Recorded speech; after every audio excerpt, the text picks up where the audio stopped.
This is Aldous Huxley, a man haunted by a vision of hell on earth. A searing social critic, Mr. Huxley, 27 years ago, wrote Brave New World, a novel that predicted that someday the entire world would live under a frightful dictatorship.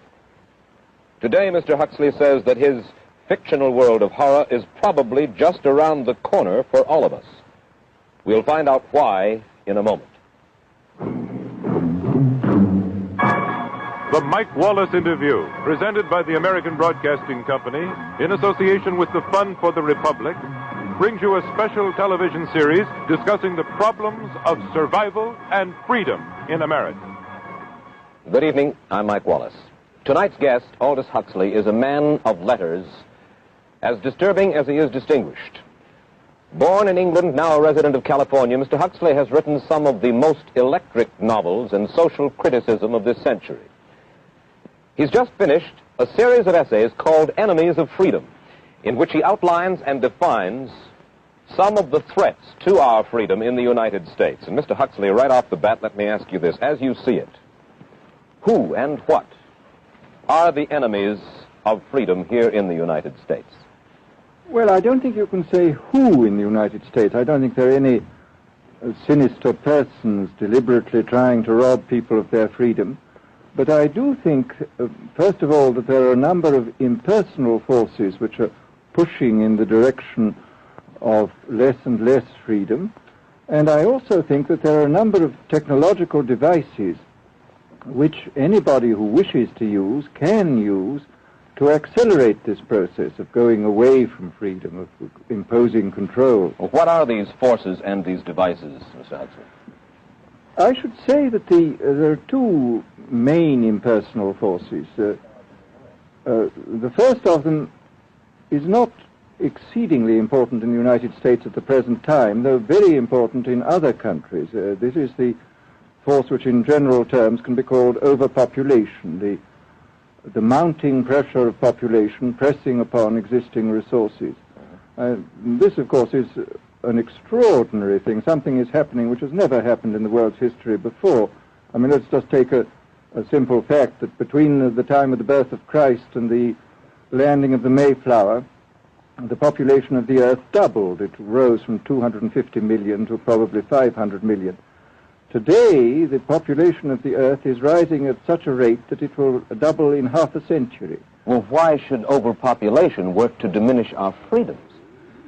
Well, in a number of ways. I mean, the experts in the field, like Harrison Brown, for example, pointed out that in the underdeveloped countries, actually the standard of living is at present falling, that people have less to eat and less goods per capita than they had 50 years ago.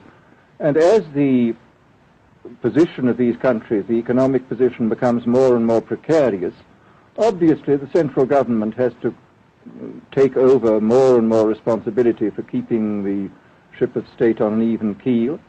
And then, of course, you're likely to get social unrest under such conditions, with again an intervention of the central government. So that I think one sees here a pattern which seems to be pushing very strongly towards a totalitarian regime. And unfortunately, as in all these underdeveloped countries, the only highly organized political party is the Communist Party, it looks rather as though they will be the heirs to this unfortunate process, that they will step into the position of power. Well, then, ironically enough, one of the greatest forces against communism in the world, the Catholic Church, according to your thesis, would seem to be pushing us directly into the hands of the communists because they are against birth control. Well, I think this strange paradox probably is true. There is it's an extraordinary situation, actually. I mean, one has to look at it, of course, from a biological point of view. The whole essence of biological life on Earth is a question of balance, and what we have done is to practice death control in a most intensive manner without balancing this with birth control at the other end. Consequently, the birth rates remain as high as they were, and death rates have fallen substantially. All right, then. So much for the time being, anyway, for overpopulation. Another force that is diminishing our freedoms. Well, another force which I think is very strongly operative in this country is the force of what may be called over-organization. As technology becomes more and more complicated, it becomes necessary to have more and more elaborate organizations, more hierarchical organizations. And incidentally, the advance of technology has been accompanied by an advance in the science of organization. It's now possible to make organizations on a larger scale than was ever possible before. And so that you have more and more people living their lives out as subordinates in these hierarchical systems controlled by bureaucracies, either the bureaucracies of big business or the bureaucracies of big government. Now, the devices that you were talking about, are there specific devices or methods of communication which diminish our freedoms in addition to overpopulation and over-organization? Well, there are certainly devices which can be used in this way.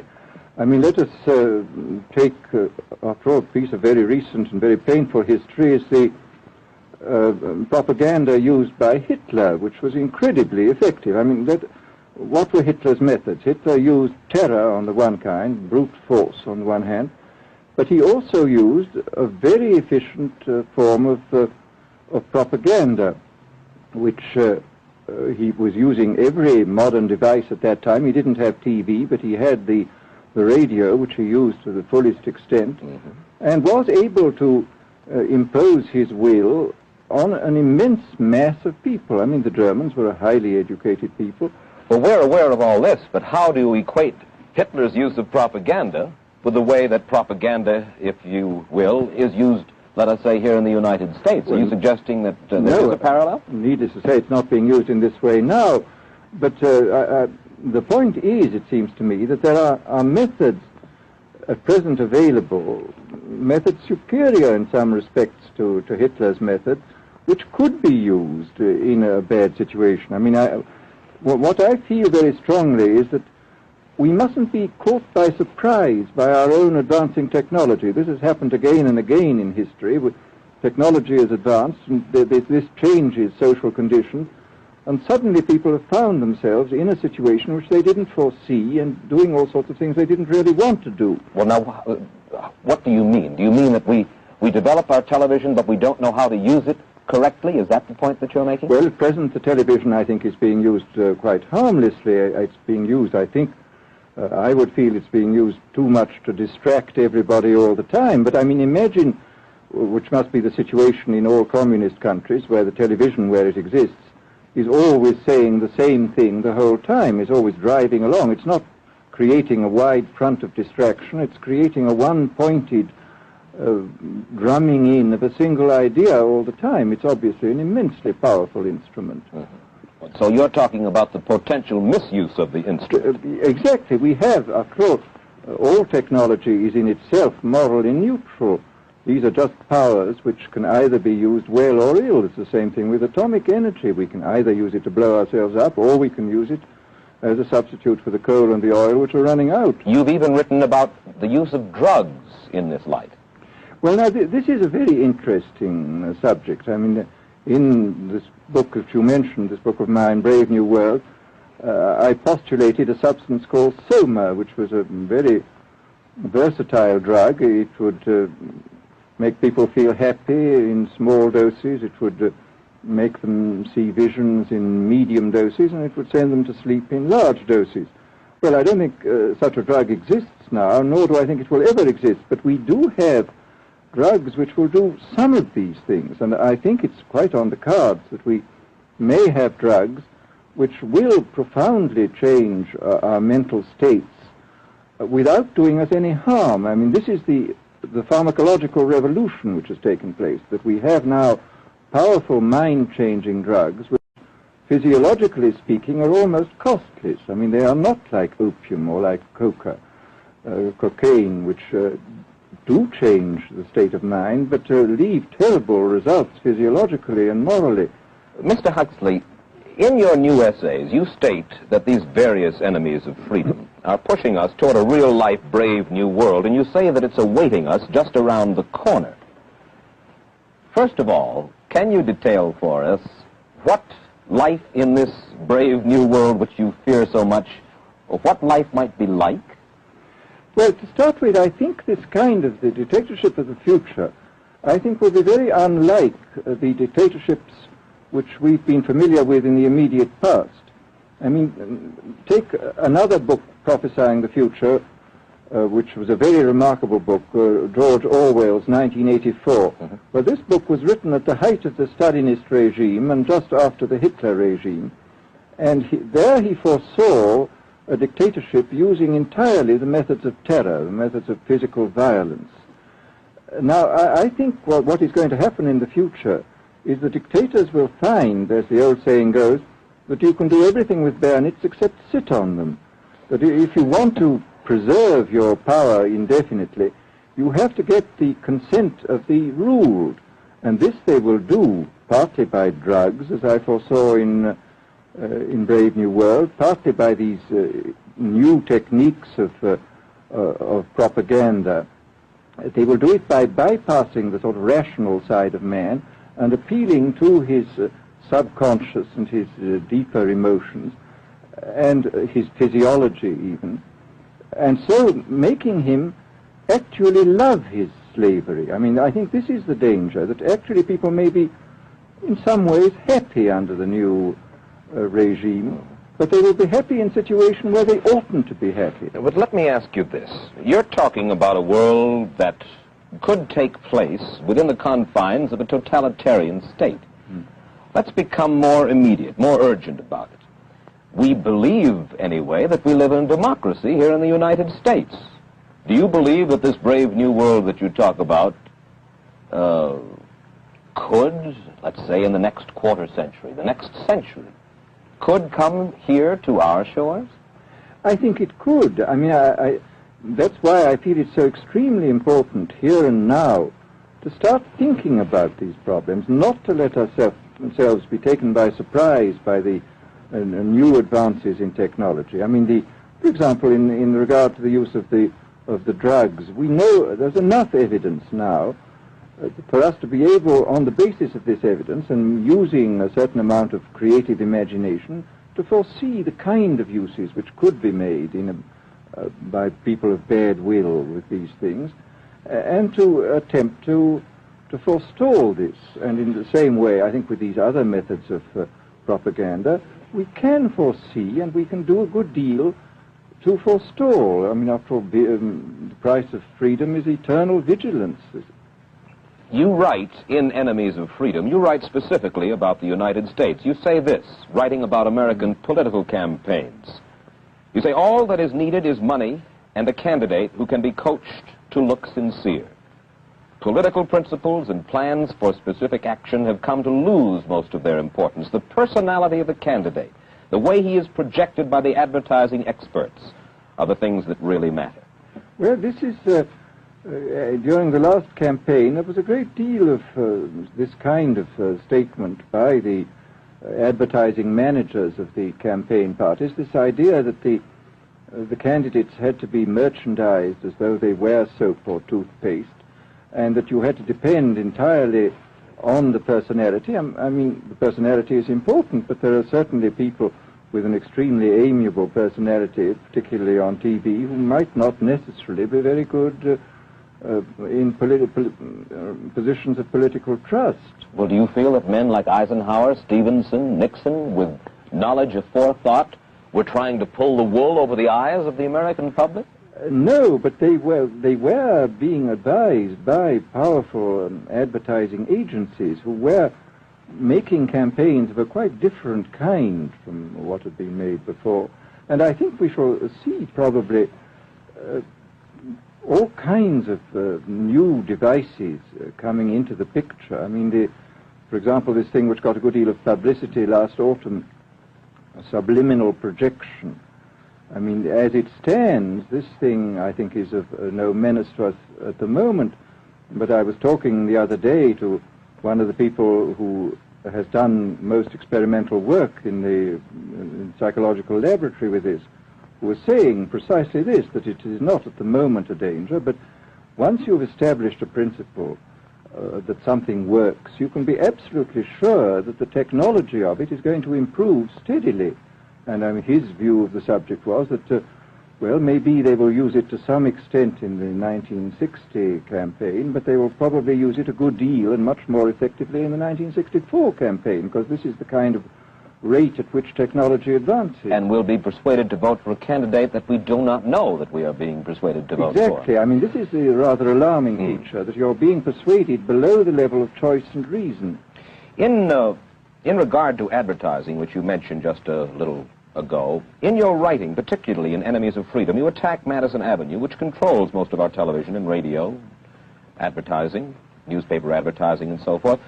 Why do you consistently attack the advertising agency? Well, no, I think that advertisement plays a very necessary role, but the danger, it seems to me, in a democracy is this. I mean, what does a democracy depend on? A democracy depends on the individual voter making an intelligent and rational choice for what he regards as his enlightened self-interest in any given circumstance. But what these people are doing, I mean, what both for their particular purposes, for selling goods, and the dictatorial propagandists are doing, is to try to bypass the rational side of man and to appeal directly to these unconscious forces below the surface, so that you are, in a way, making nonsense of the whole democratic procedure, which is based on conscious choice on rational grounds. Of course, well, maybe you have just answered this next question, because in your essay you write about television commercials, not just political commercials, but television commercials as such, and how, as you put it, today's children walk around singing beer commercials and toothpaste commercials, and then you link this phenomenon in some way with the dangers of a dictatorship. Now, could you spell out the connection, or how do you feel that you have done so sufficiently? Well, I mean, here, this whole question of children, I think, is a terribly important one, because the children are quite clearly much more suggestible than the average grown-up. And again, suppose that that for one reason or another all the propaganda was in the hands of one or very few agencies, you would have an extraordinarily powerful force playing on these children, who after all are going to grow up and be adults quite soon. I do think that this is not an immediate threat, but it remains a possible threat. And you said something to the effect in your essay that the children of Europe used to be called cannon fodder, and here in the United States they are television and radio fodder. Well, after all, you can read in the trade journals the most lyrical accounts of how necessary it is to get hold of the children, because then they will be loyal brand buyers later on. Mm-hmm. But, I mean, again, you just translate this into political terms. The dictator says they will be loyal ideology buyers when they're grown up. We hear so much about brainwashing as used by the communists. Do you see any brainwashing other than that which we've just been talking about that is used here in the United States? Other forms of brainwashing? Not in the form that has been used in China and in Russia, because this is essentially the application of propaganda methods, the most violent kind, to individuals. It's not a shotgun method like the advertising method. It's a way of getting hold of the person and playing both on his physiology and his psychology till he really breaks down, and then you can implant a new idea in his head. I mean, the descriptions of the methods are really blood-curdling when you read them, and not only the methods applied to political prisoners, but the methods applied, for example, to the training of the young communist administrators and missionaries. They receive an incredibly tough kind of training, which causes about 25% of them to break down or commit suicide, but produces 75% of completely one-pointed fanatics. The question, of course, that keeps coming back to my mind is this. Obviously, politics in themselves are not evil. Television is not in itself evil. Atomic energy is not evil. And yet you seem to fear that it will be used in an evil way. Why is it that the right people will not, in your estimation, use them? Why is it that the wrong people will use these various devices and for the wrong motives? Well, I think one of the reasons is that these are all instruments for obtaining power, and obviously the passion for power is one of the most moving passions that exist in man, and after all, all democracies are based on the proposition that power is very dangerous and that it's extremely important not to let any one man or any one small group have too much power for too long a time. After all, what are the British and American constitutions except devices for limiting power? And all these new devices are extremely efficient instruments for the imposition of power by small groups over larger masses. Well, you ask this question yourself in Enemies of Freedom. I'll put your own question back to you. You ask this: in an age of accelerating overpopulation, of accelerating overorganization, and ever more efficient means of mass communication, how can we preserve the integrity and reassert the value of the human individual? You put the question. Now here's your chance to answer it, Mr. Huxley. Well, this is obviously, first of all, it's a question of education. I think it's terribly important to insist on individual values. I mean, there is a tendency, as you probably read a book by White, The Organization Man, a very interesting, valuable book, I think, where he speaks about the new type of group morality, group ethic, which speaks about the group as though the group was somehow more important than the individual. But this seems, as far as I'm concerned, to be in contradiction with what we know about the genetical makeup of human beings, that every human being is unique. And it is, of course, on this genetical basis that the whole idea of the value of freedom is based. And I think it's extremely important for us to stress this in all our educational life.